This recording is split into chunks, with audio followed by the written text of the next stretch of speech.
अनेक माणसे डावपेच खेळण्यात खूप पटाईत असतात. त्यांचा एखादा स्वार्थ असेल तर ते आपल्याला फोनवर बोलताना किंवा समोरासमोर जरी ते बोलले तरी अशा पद्धतीनं ते अगोदर प्रश्न करतात.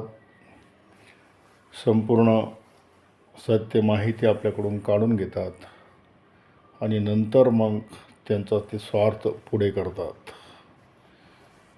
समजा फोनवर बोलताना ते विचारतील, काय चाललं आहे, कुठे जाणार आहे, वगैरे वगैरे संपूर्ण माहिती घेतल्यानंतर स्वतःबद्दल काही न सांगता आपली संपूर्ण माहिती त्यांना मिळाल्यानंतर त्यांना जे साध्य करायचं असतं, त्यांचा जो स्वार्थ असतो, मग ते आपल्याला म्हणतात की हो ठीक आहे, तू घरी आहे का, आलोच मी, तुझ्याकडे असे असे काम आहे वगैरे असं. बऱ्याच लोकांना आडपडदा ठेवून बोलण्याची सवय असते. एकदम विषयावर न बोलता इकडच्या तिकडच्या गप्पा मारतात आणि एकदम मग त्यांचा जो मूळ उद्देश असतो त्यावर बोलतात.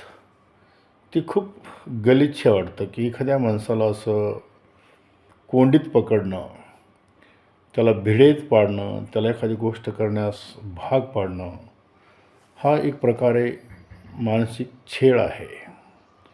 समजा कोणाला आपली मोटरसायकल हवी असेल तर त्यांनी सरळ सांगावं की मला मोटरसायकल पाहिजे होती, 10 मिनटे मिळेल का वगैरे.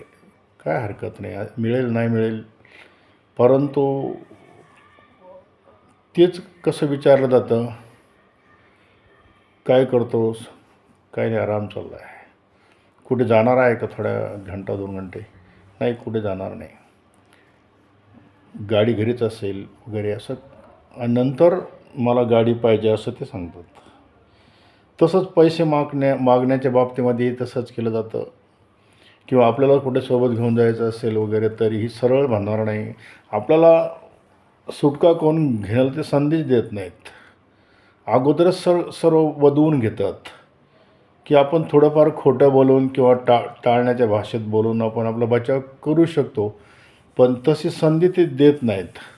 अगोदरच सर्व क्लिअर करून घेतात आणि मग त्यांचे ते मुख्य जे आहे ते लपवलेलं त्यांनी ते समोर आणतात. अशा प्रवृत्तीचे माणसे सर्वांना भेटतात. सर्वसामान्य सरळ मनाची माणसे त्याला बळी पडतात.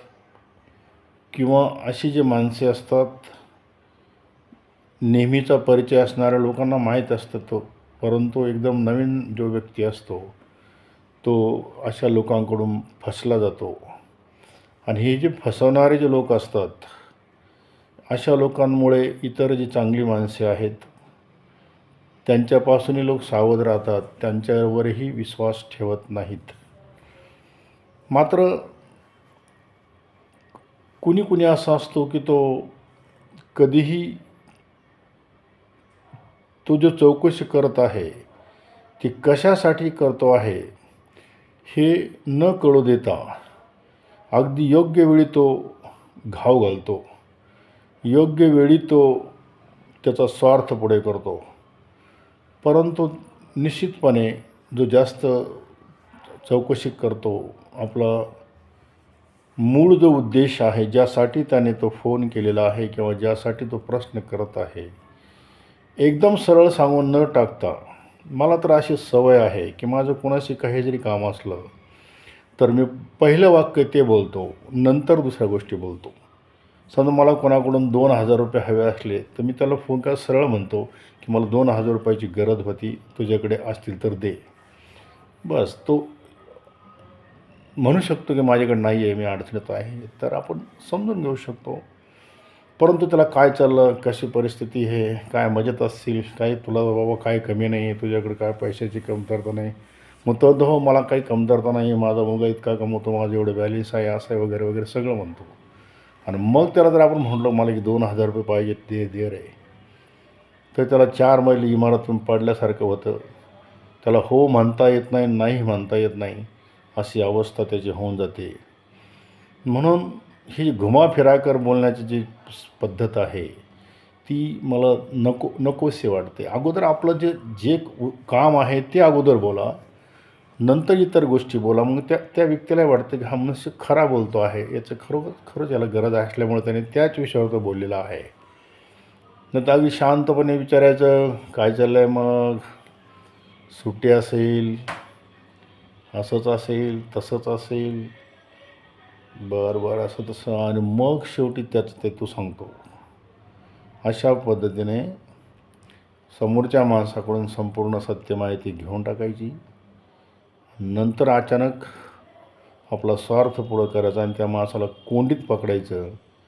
अशा प्रवृत्तीच्या माणसाला ओळखलं पाहिजे. अशा लोकांचे फोन आले की आपणही त्याच्यापेक्षा जास्त पुढचं असलं पाहिजे. आपणही उत्तम पद्धतीने खोटं बोलून त्याला टाळलं पाहिजे, असे मला वाटते.